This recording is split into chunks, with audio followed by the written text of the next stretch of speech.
Hello everyone, स्वागत है आपका एक बार फिर से आपकी क्लास में। आज अपन पार्ट नंबर 7 को कंटिन्यू करेंगे, जिसमें अपन पढ़ने वाले थे एप्लीकेशन नंबर 2। एप्लीकेशन किसकी चल रही थी? एम्पियर्स सर्किटरी लॉ की। और एप्लीकेशन नंबर 2 का नाम था magnetic field due to a toroid. Toroid या फिर toroidal solenoid. Magnetic field due to a toroid. जैसा कि पिछले लेक्चर में मैंने बताया था कि टोरॉइड होता क्या है, मैं फिर से उसका डायग्राम बना देता हूँ, आपको समझ में आ जाएगा।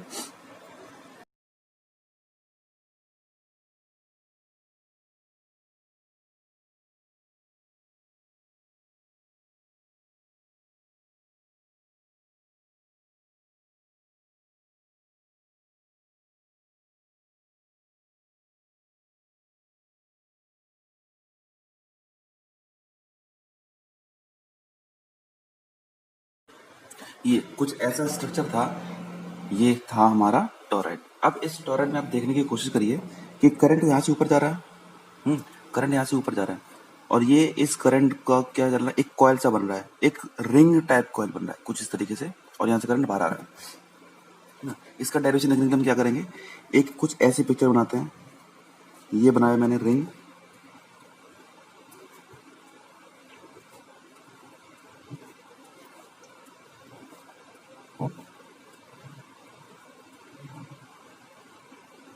ये हो गया रिंग।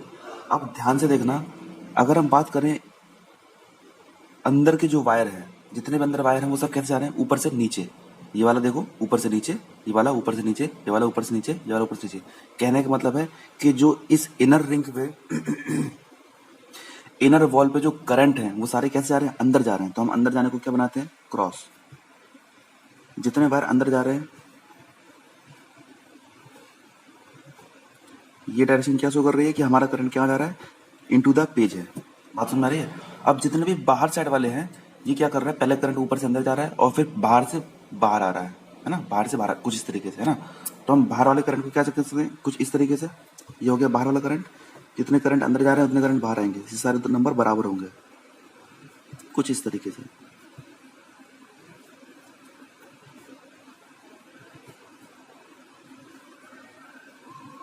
है ना। हमने ये वायर हटा दिया, यहाँ पे केवल और केवल क्या रखी है, करंट की डायरेक्शन। इतने बस मारी है मैंने, ये दो वायर को किया नेग्लेक्ट। नेग्लेक्ट करने के बाद अगर हम इनर वॉल पे देखेंगे तो सारे करंट्स इनवर्ट जा रहे हैं, अगर हम आउटर वॉल पर देखेंगे तो सारे करंट्स बाहर की तरफ आ रहे हैं, ठीक है ना। अगर हम एक ऑब्जर्वेशन पॉइंट लेते हैं पी यहाँ पर, ठीक है, और इसका हम बनाते हैं एम्पिरियन सरफेस, कुछ इस तरीके से बनेगा, इसको पूरा कवर कर लेगा, है ना। तो हम इसको कवर कर लेते हैं, मान लेते हैं भाई ऐसे ही कवर कर लेगा इसको, है ना। जब ये पूरा इसको कवर कर लेगा तब देखो नेट करंट क्या है ना। एम्पियर सर्किट लॉ क्या कहता है हमसे, एम्पियर सर्किट लॉ कहता है कि भैया line integral of magnetic field along any closed surface, line integral of magnetic field, यहाँ हम लिखते थे म्यू नॉट, और यहाँ हम जो लिखते थे करंट वो होता था क्या, हमारा नेट करंट होता था एक्चुअल में, है ना, नेट करंट। अब देखो भाई इस पी पॉइंट के लिए हम निकालते हैं क्लोज इंटीग्रल, हम पी पॉइंट के निकालें तो हमने लग दिया पी, ठीक है। पी पॉइंट निकालेंगे तो क्या होगा, म्यू नॉट। नेट करंट क्या हो रहा है, अगर हम देखें इस पी की वजह से जो मैग्नेटिक फील्ड है, अगर उसकी डायरेक्शन ये है कुछ इस तरीके से, है ना, तो जो इस तरीके से है तो हम जो ऊपर करंट आ रहे हैं उनको पॉजिटिव लेंगे, मतलब कि करंट ये जितने भी बाहर वाले करंट है सारे ऊपर आ रहे हैं और जितने भी अंदर वाले करंट वो सारे नीचे जा रहे हैं। दैट मीन्स अगर हम इसको माने आई करंट, जो ऊपर आ रहा है, जितना करंट ऊपर आ रहा है ना, प्लस ये करंट क्या होगा, माइनस है, क्योंकि इस डायरेक्शन क्या है, इनवर्ड। और जितना करंट अंदर जा रहा है, दोनों का अमाउंट तो बराबर होगा, है ना। इतनी बात समझ में आती है। तो नेट करंट यहाँ पे क्या हो जाएगा, mu naught multiplied by 0। That means कि भाई मैग्नेटिक फील्ड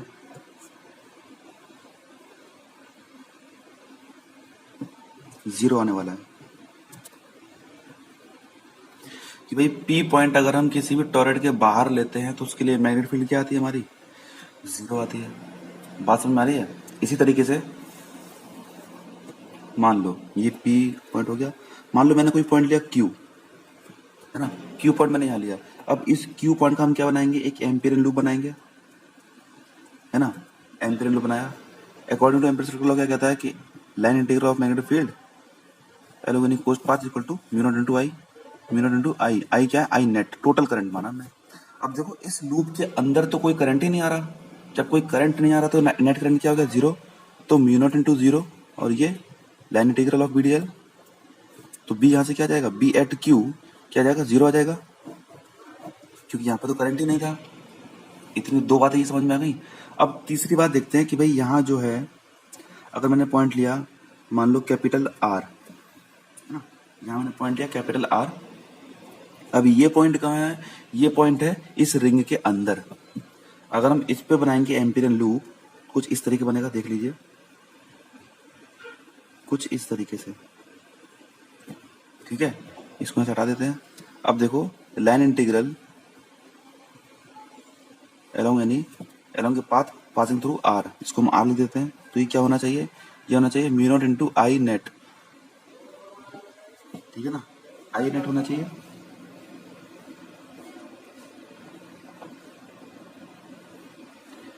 तो अब देखो म्यू नॉट आई नेट कितना है, अगर हम r की बात करें तो जितने भी करंट हैं वो सारे कहाँ जा रहे हैं, सारे अंदर जा रहे हैं, है ना, सारे अंदर जा रहे हैं। तो भाई नेट करंट कैसे आएगा इसके, नोट लिख दूं अगर मैं, तो मैंने तुमको बताया था स्मॉल n इक्वल टू क्या होता है, टोटल नंबर ऑफ टर्न्स, या कह सकते हैं नंबर ऑफ टर्न्स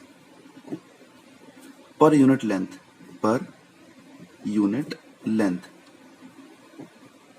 ठीक है ना। इसकी लेंथ क्या है, पूरा 2 पाई आ रहा है, बात समझ आ रही है। और जो कैपिटल N था वो था टोटल नंबर ऑफ टर्न्स, है ना। तो इसके हिसाब से इसकी रेफरेंस क्या हो जाएगी कि स्मॉल n इक्वल टू क्या हो जाएगा, total number of turns divide by per unit length, है ना, कुछ इस तरीके से। कहने का मतलब है यहाँ पे क्या आ जाएगा, close integral B R D L, है ना, phi multiplied by total current. Total current कितना आएगा, total number of turns multiplied by current, total number of turns multiplied by current. इतना समझ में आया। उसके बाद अगर हम इसमें से b कॉमन निकाल लें, b एट r, तो इंटीग्रेशन ऑफ dl, यहाँ पे क्या आएगा, म्यू नॉट, कैपिटल N क्या है, कैपिटल N है n into L, n total number of length, total number of turns per unit length, ये क्या है, टोटल की लेंथ, है ना। तो इसको लिख सकते हैं n इंटू एल, लिख सकते हैं n into L into I, ये लिख सकते हैं। l क्या है, टोटल लेंथ, है ना। इसको हम क्या करेंगे, बी आर, ये dl का इंटीग्रेशन करेंगे तो क्या आएगा, 2 पाई आर। इसकी हम रेडियस कितनी मानते हैं, r मानते हैं यहाँ से यहाँ तक, है ना। तो ये आ जाएगा 2 पाई आर, कुछ इस तरीके से, ठीक है ना। ये लिखा है mu not I multiplied by n into L, n तो n रहा, l कितना हो जाएगा हमारा, l हो जाएगा हमारा 2 पाई आर, क्योंकि पूरे उस एम्पियरियन लूप की सरकमफेरेंस हो जाएगी। ये आ गया हमारा पास आई, ये 2 पाई आर यहाँ से कैंसिल हो गया। तो magnetic field at point R due to a solenoid in the middle of the coil is mu naught into n into I. Using Ampere's circuital law, हमने Ampere's circuital law की help से हमने magnetic field निकाली, किसके अंदर, torrid के अंदर। ये आ रही है हमारी, इतनी समझ में आती है। थर्ड एप्लीकेशन आती है हमारी, एप्लीकेशन नंबर थर्ड। और थर्ड एप्लीकेशन क्या है कि भाई magnetic field due to a long straight solenoid,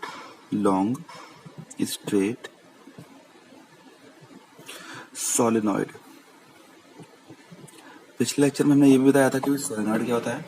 solenoid कुछ इस तरीके का स्ट्रक्चर होता है कि जब हम कोई भी कंडक्टिंग वायर लेते हैं और उसको हम क्या कराते हैं, एक स्प्रिंग के फॉर्म में इस तरीके से बाउंड कराते हैं, और स्ट्रक्चर हमारा कुछ इस तरीके से बनता है, कुछ ऐसे। और नंबर ऑफ बाउंड्स कितने भी हो सकते हैं, कुछ इस तरीके से नंबर ऑफ बाउंड्स होते हैं, और ये इस तरीके से एक तरफ से करंट जा रहा होता है, एक तरफ से करंट वापस आ रहा होता है। ये समझ में आती है। अब देखो अगर हम इस प्लेन पे देखें तो यहाँ से करंट अंदर जा रहा है ना, यहाँ से करंट अंदर जा रहा है, और यहाँ से करंट बाहर आ रहा है, ठीक है ना। यहाँ से करंट अंदर जा रहा है, यहाँ से करंट बाहर आ रहा है। ये बहुत आसानी से अपन देख सकते हैं। आई होप आपको दिख रहा होगा।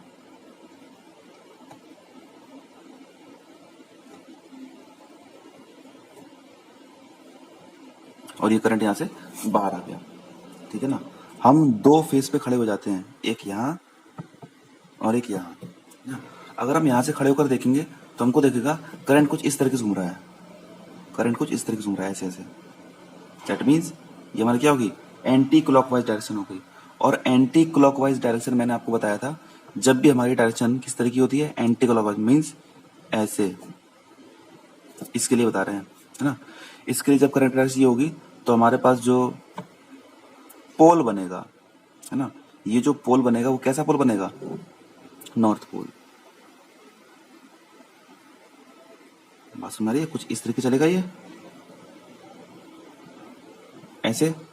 तो ये क्या बन रहा है, यहाँ से यहाँ जा रहे हैं तो क्या बन रहा है, नॉर्थ पोल बन रहा है ना। अगर हम इसके लिए देखेंगे तो इसको कैसे देखेगा, ये ऐसा ऐसा आता हुआ, है ना।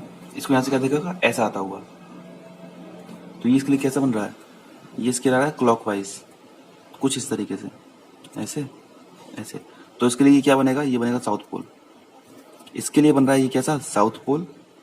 इसके लिए कैसा बिहेव कर रहा है, नॉर्थ पोल। जब भी किसी मैग्नेट में हम बात करते हैं बार मैग्नेट की, तो बार मैग्नेट में दो पोल होते हैं, एक नॉर्थ पोल एक साउथ पोल। उसको अपन क्या कहते हैं, डायपोल। तो सोलेनॉइड हमारा किस तरह का काम करता है, एक डायपोल की तरह, है ना, डायपोल, मैग्नेटिक डायपोल। ऐसा क्यों, क्योंकि उसके पास दो पोल्स जनरेट हो रहे होते हैं, एक नॉर्थ पोल और एक साउथ पोल। आगे जाके अपन इसके बारे में डिस्कस करेंगे, लेकिन अभी अपन को डिस्कस क्या करना है, ये मैग्नेटिक फील्ड कि भाई सोलेनॉइड की वजह से मैग्नेटिक फील्ड क्या होगी, है ना। जैसे कि हमने बताया था कि सोलेनॉइड की वजह से जो मैग्नेटिक फील्ड होगी वो अंदर तो एकदम पैरेलल लाइंस होंगी, और जैसे ही इसके एंड से बाहर निकलेंगी वैसे ही क्या करेंगी, एक कर्व लूप बनाएंगी कुछ इस तरीके से, ठीक है। और यहाँ की जो लाइन होगी वो कुछ ऐसे से जाएगी एकदम स्ट्रेट, और उसके बाद ये कर्व बना देगी कुछ ऐसा, बाहर से जाएंगी सारी लाइंस कुछ इस तरीके से। जो बीच वाली लाइन है वो बहुत दूर तक जाएगी, लेकिन उसकी जाते जाते इंटेंसिटी कम हो जाएगी, लेकिन अंदर ये सारी कैसे रहेंगी, पैरेलल, ठीक है। और यहाँ से जितनी भी मैग्नेटिक लाइन बाहर निकलेंगी कुछ इस तरीके से, और ये एक बड़ा सा एक लूप बनाएंगी कुछ इस तरीके से, जो यहाँ पे आके कंप्लीट होगा, ठीक है। और ऐसे यहाँ से होगा कुछ ऐसे जाएगा मैग्नेटिक लाइंस, और ये बाहर आएंगे बड़ा सा लूप बना करके यहाँ से वापस चली जाएंगी। इतनी समझ में आती है, ठीक है ना। अब देखते हैं कि भाई इस सोलेनॉइड की कोई सिमिट्री नहीं दिख रही हमको, है ना। इस सोलेनॉइड में सच में कोई सिमिट्री नहीं है, ठीक है ना। तो हम इसमें एम्पियर से सर्किटल लॉ किस तरीके से अप्लाई कर सकते हैं, तो देख लेते हैं भाई। अगर हम एक लूप माने, एक इमेजिनरी लूप कुछ इस तरीके का, जो इसके अंदर से पास हो रहा है, ये इस तरीके से, ठीक है ना। तो एम्पियर सर्किटल लॉ के लिए सबसे पहले हम क्या निकालते हैं, सबसे पहले हम निकालते हैं closed line integral. Line integral what, magnetic field B along a closed loop, ये निकालते हैं। अब ये जो हमारा लूप है इसको हम नाम दे देते हैं क्या, ए बी सी डी, है ना, ए बी सी डी। हम ए से बी, बी से सी, सी से डी और डी से ए जाएंगे, है ना। तो हम क्या करते हैं, इसको ब्रेक कर लेते हैं इस लूप को। कैसे, हम जाएंगे ए से बी, तब ये लूप नहीं आएगा ना, तो ये गलत हो गया। ये ए से बी, है ना, क्या, B D L, plus B से C, B D L, plus C से D, B D L, plus and C D से ए, क्या, बी डी एल। ये सारे क्या है, डॉट प्रोडक्ट है सारे, D L, dot product, dot product, dot product, dot product, और कुछ इस तरीके से।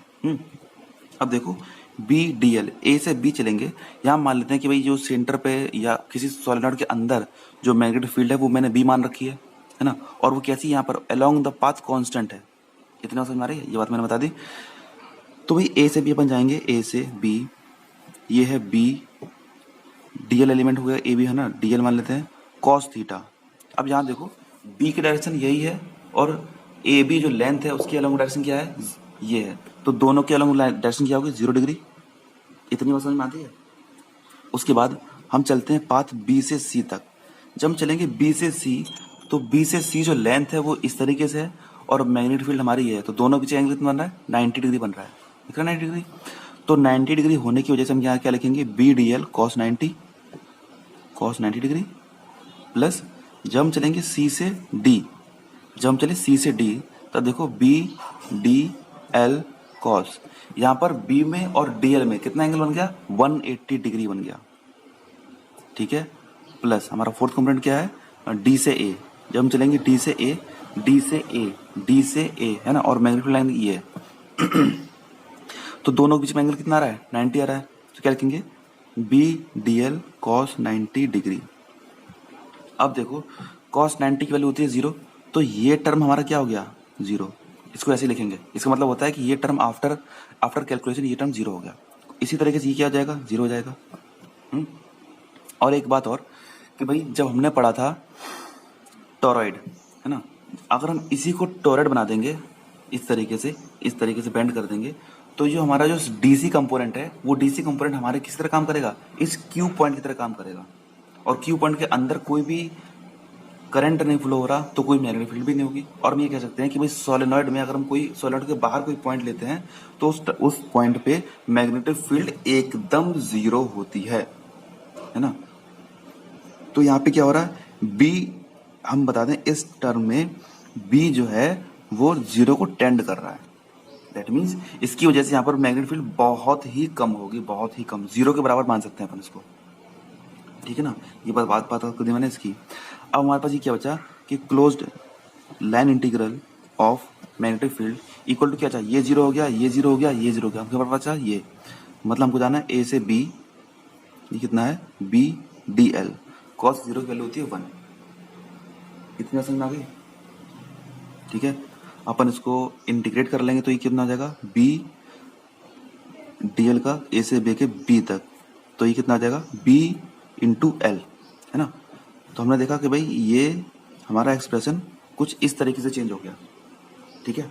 अगर हम बात करें भाई टोटल करंट की, अगर हम निकालें कि भाई हमारे सोलेनॉइड में टोटल करंट कितना है, तो कैसे निकालेंगे, टोटल करंट कितना आएगा, टोटल करंट होगा करंट आई और टोटल नंबर ऑफ टर्न, जिस तरीके से हमने यहाँ निकाला था वही हम यूज करेंगे। टोटल नंबर ऑफ टर्न कितने हैं, एन, तो टोटल करंट कितना हो गया, एन इंटू आई, ठीक है ना। टोटल करंट कितना हो गया, एन इंटू आई, है ना। ये हमने इक्वेशन नंबर 1 मान ली, इसको 1 2 मान लेते हैं। एम्पियर सर्किट लॉ क्या कहते हैं, एम्पियर सर्किट लॉ ये कहते हैं हमसे कि भैया बी डी एल का लाइन इंटीग्रेशन इक्वल टू होता है म्यू नॉट इंटू आई, है ना,